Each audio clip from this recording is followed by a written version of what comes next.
ఏంటి త్వరగా వచ్చేసావు? త్వరగా పని అయిపోయింది, వచ్చేసాను. అందరూ మొండి వాళ్లే. మన దగ్గర బట్టలు అప్పు తీసుకునేటప్పుడున్న సంతోషం డబ్బులు ఇచ్చేటప్పుడు మాత్రం కనిపించదు. ఇప్పుడు డబ్బులు ఇచ్చే అలవాటు ఎవరికీ లేదు కదా. ఒక అతను మాత్రం చెక్ ఇచ్చాడు.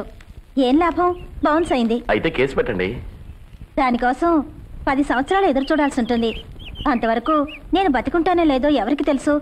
లాయర్ ఫీజు కూడా ఇచ్చుకోలేక మేము అవస్థలు పడాల్సి ఉంటుంది. అవును, అసలు నీకేమైనా మతుందా? మీ తాతగారు అంతా చెప్పారు, నాగదోషం కుజదోషం అంటూ. ఈ కాలంలో ఎవరు పట్టించుకుంటున్నారు? శివ శివ, ఏంటో మాటలు.